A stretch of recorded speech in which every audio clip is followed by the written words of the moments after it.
So today's video is going to be about machines, what they do for the user, and we are also going to talk about the different kinds of simple machines, and finally what a compound machine is, and then we're going to get some practice looking at the different types and trying to recognize and find the different types of simple machines. So, question number one at the top of our page, what is a machine? A lot of people hear the word machine and they think of a complicated mechanical device. Not necessarily so. Okay. In science and physics, a machine is simply defined as a device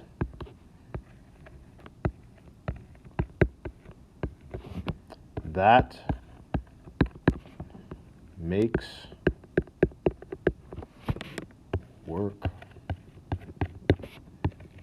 easier.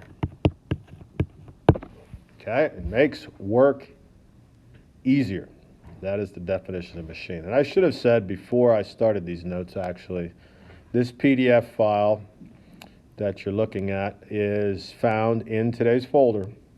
So if you go into today's folder prior to watching this video, I would suggest having this uploaded to Notability, and then you can either split screen this video with the notes, or you can then watch the video and go back and record the notes on your paper, but you're going to have to complete these notes that I'm doing for you. So, back to the notes. Machine is a device that makes work easier. How do machines do that? Well, they do that in two ways. Okay, they can change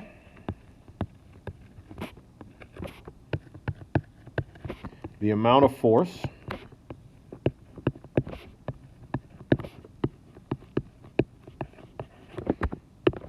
okay, so if you put a small amount of force into a machine, it is possible that you can get more force out of it. A machine can make you stronger. It can allow you to apply more force to an object. And we'll go through some examples of that in a minute. And there are other times when a machine, instead of changing the amount of force, can also change the direction.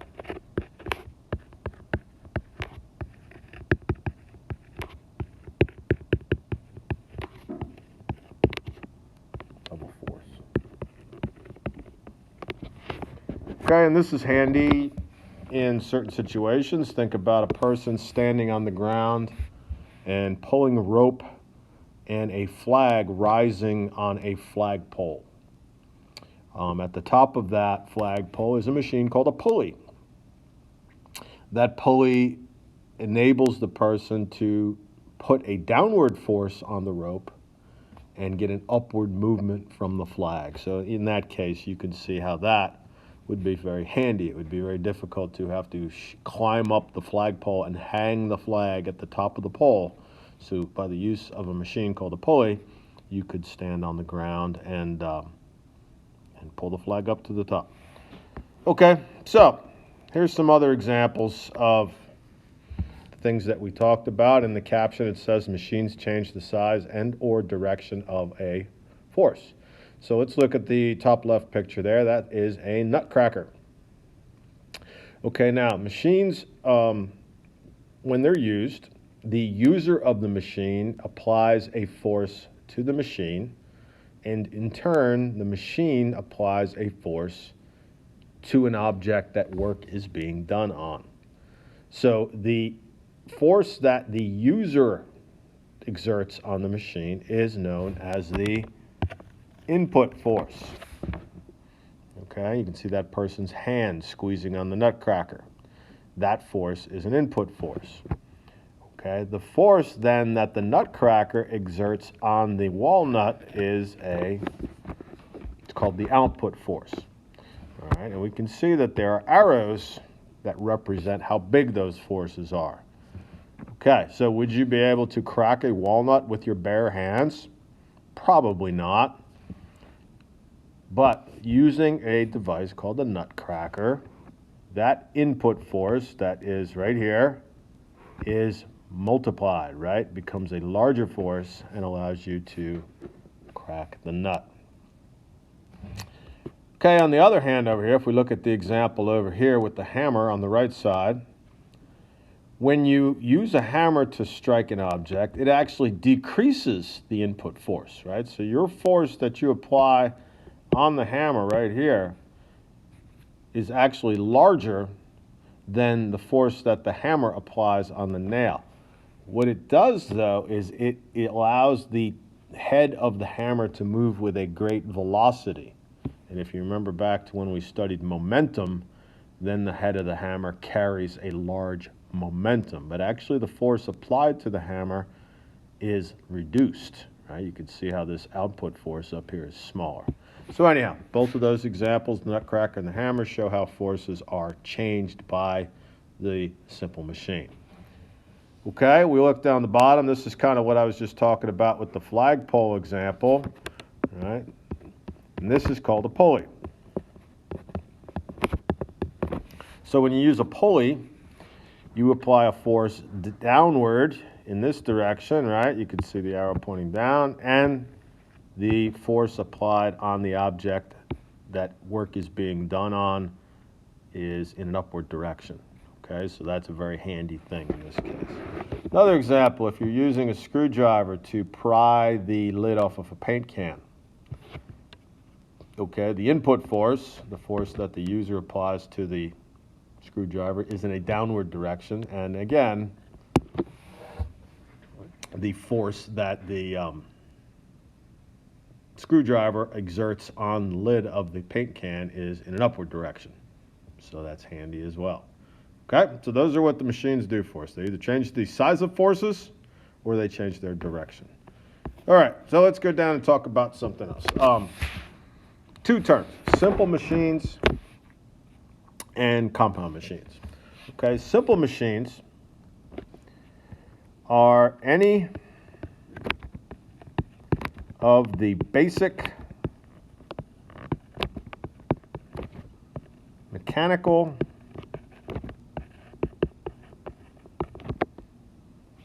devices for applying a force.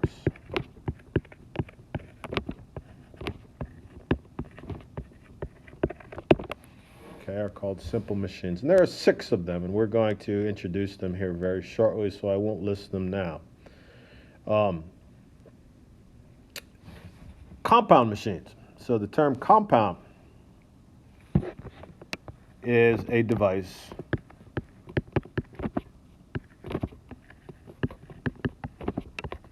which consists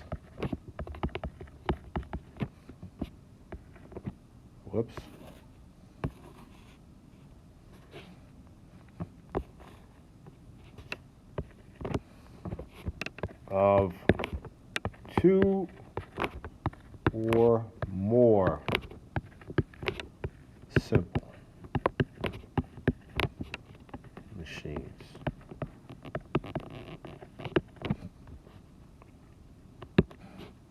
Get rid of that, that looks bad. Let's try to neaten it up a little bit.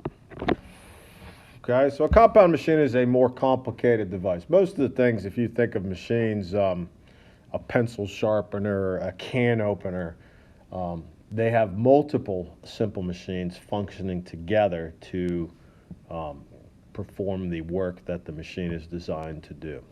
So let's talk about the 6 simple machines. If we go to the next page, here are the 6 simple machines. Okay. They are the pulley, the wedge, the wheel and axle, the screw, the inclined plane, and levers. And there's actually a bunch of different kinds of levers, which we'll get to in a minute. So what is a pulley? A pulley is a device that uses a rope or a chain or a string, which is wrapped around a grooved wheel. Okay?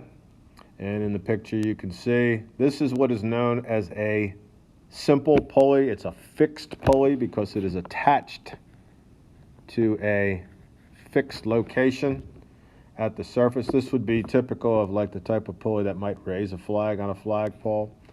Sometimes pulleys can be used in combination with each other, where you have multiple pulleys hooked together. And maybe we'll talk a little bit more about that at a future date. But some pulley systems can be used to lift great amounts of weight and make it a lot easier for the user to do that. Okay, that's pulley. Our next simple machine is the wedge. There in the middle, you can see the picture of the hammer pounding the splitting wedge down into, I assume that's a tree stump or a round that is being split into firewood. A wedge is really any cutting surface, right, that starts thick at one end and then goes to a thin point, right? And typically a wedge is moved in this direction down into the material. And as it does, it forces that material apart and eventually would split the log. Of course, if it's a knife in a kitchen and you're using it to cut an onion or something like that, same thing, just acting in a different place. So cutting edges are wedges. Wheel and axles. Okay, a wheel and axle is anytime two round objects with different diameters move together. Okay, so this wheel with this large diameter is connected to this axle, which would run through the tractor. Okay, and both of those objects spin together, and that creates a changing of forces. The steering wheel on the tractor is another example of a wheel and axle. So you're going to be turning the big wheel part of the wheel and axle, and that's going to be moving the shaft, which goes down and turns the tires on the tractor. Another example of a wheel and axle would be like a doorknob. If you think about the big round doorknob, turning the thinner axle, which goes through the door and allows you to unlock it. That's another example. Okay, next simple machine is a screw. A screw is defined as a spiral sort of inclined plane which wraps around a central cylinder. Okay, and they can be used to hold things together. They can be used to, go down and penetrate. These look like wood screws to me in the picture. Of course, this one has a looser thread and this one has a tighter thread.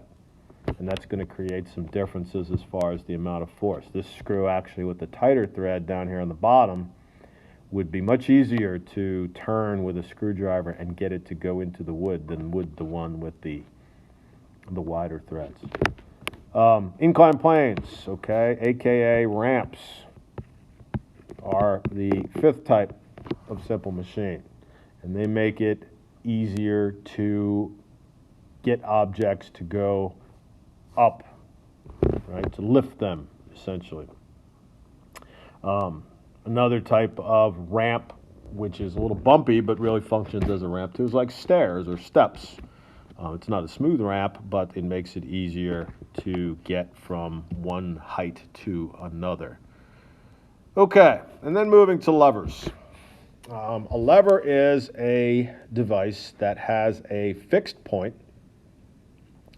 called a fulcrum. So you guys are going to have to learn a couple of terms here when we do levers. So if you look at the diagram, you can see the triangle, right here, with the letter F in it, is what is known as a fulcrum. Okay, and that is like the pivot point. So if you've ever been on a seesaw before, the pivot point in the middle is known as the fulcrum. Okay, and in levers, the fulcrum can be in different places. It's not always right in the middle. Okay, it moves around. So we're going to look at the different kinds of levers based on the location of those. Now, we also have some other terms in the lever. You'll see over here on the right, there's a circle with the letter E in it, right here. This is what we call the effort. Sometimes it's called the effort force. And that's going to be the part of the lever where the user applies the force. Okay? So, well, we'll get into that in a minute. And finally, on the other side, the square that has the R in it is called the resistance.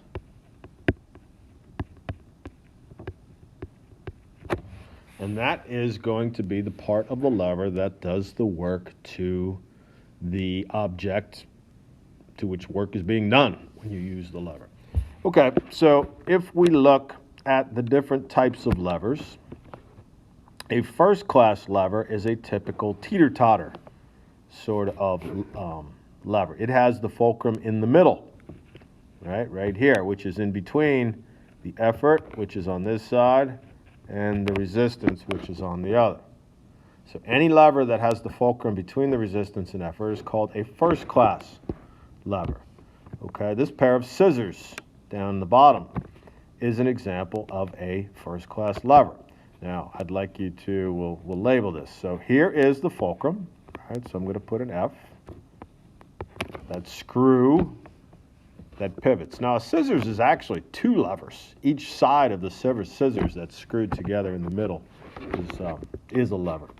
This would be the effort, where you put your hands and you squeeze on the scissors. And this in here is going to be the resistance, where the ends of the scissors come together and cut the paper or whatever it is you're cutting. All right, let's talk about a second-class lever. So if you look down here at a second-class lever, the fulcrum goes to the end of the lever now. It's not in between the resistance and the effort anymore. Okay, the resistance sits in the middle, and the effort is down the end. Okay? Now, you might try to think in your head, well, what functions like that? Here's an example, and I don't know if a wheelbarrow, right, that you lift up and wheel things around your yard, like wood chips or mulch or something like that. You put your hands here, right, if I draw a little picture here, here's my little stick finger guy. He's got the end of the wheelbarrow, and this is going to be the kind of the bucket part that the rocks or the mulch or whatever it is goes in, right? So this is your typical configuration for a device like that. Going back to our nutcracker, which we saw in the previous page. With the nutcracker, the effort is going to be applied down here. The force being applied to the nut equals your resistance, and the fulcrum is all the way down here, right? That's the fixed point about which those, again, this is a two-lever system, functions, right? So that is a second-class lever. A third-class lever, moving on to the last one. Fulcrum stays in the same place. It's down the end. It's not in the middle, right? The only one with the fulcrum in the middle is the first class. But the effort and the resistance switch. This time, the effort is being applied in the middle of the lever, and the resistance, wherever the work is being done, is all the way down the end. Okay, so what might function like that? Well, how about a set of tongs? You might see these every once in a while in, if you go to a buffet or something, and there's a tray of ice or something to put in your drinks, and people don't want their hands in the drinks. You might use a pair of tongs to do that. So the fixed point is at the end, right, making it a second or third class lever.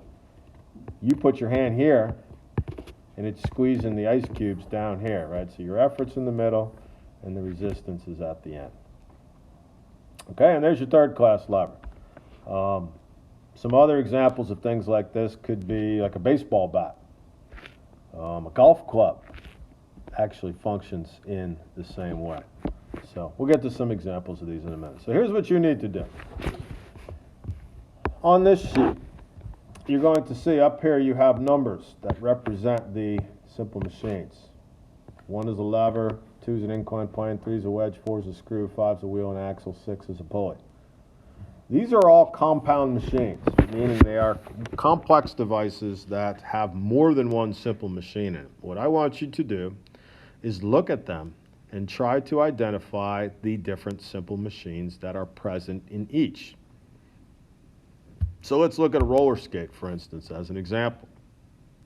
What simple machines are there? Well, pretty easy one to identify here are the wheels on the roller skates themselves, which is a wheel and axle, right? So I'm going to write 5, because that's the number that goes with wheel and axle, to show that I think there's a wheel and axle there. Are there any other simple machines? Well, I think there are. These shoelace eyelets actually have string wrapped around this fixed sort of groove device, which functions essentially as a pulley, right, and allows you to pull them tight and lace your skates up. So I'm going to write 6 for pulley also. And finally, another device in the skate is a lever. I don't know if you've done much skating before, but sometimes if you want to stop, you bring your heel off the ground and you bring this part of the skate down to touch the floor. And that's going to create friction and slow you down and stop you. And you're actually pivoting on that front wheel, which functions as your fulcrum. And so therefore, the skate is also a lever.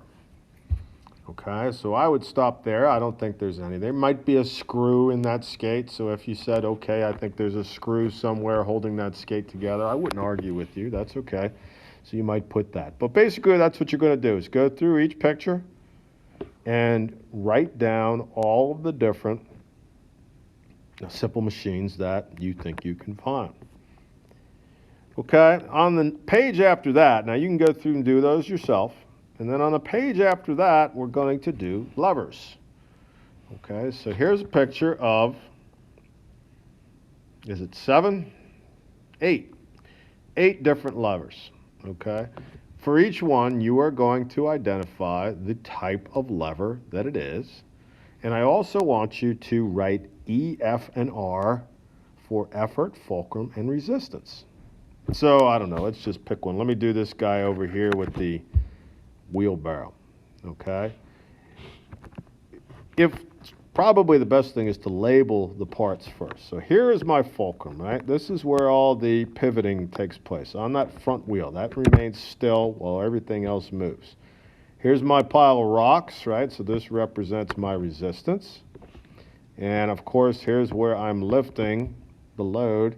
So that is my effort, all right? So I have an effort on one end, I have a resistance in the middle, and I have a fulcrum. So if I go back up to my levers here, I would see that I have a situation like here, where the effort is at the end, the resistance is in the middle, and the fulcrum is at the other end. So the wheelbarrow represents a second class lever. So I'm going to write second on the line, and I have my effort, resistance, and fulcrum labeled. So I'd like you guys to also do that. For each of the other pictures, try to identify the type of lever and label the effort, fulcrum, and resistance. Okay, so good luck with this. When you are done with this, you are going to submit this paper to the assignment, Simple and Compound Machines. Have a great day.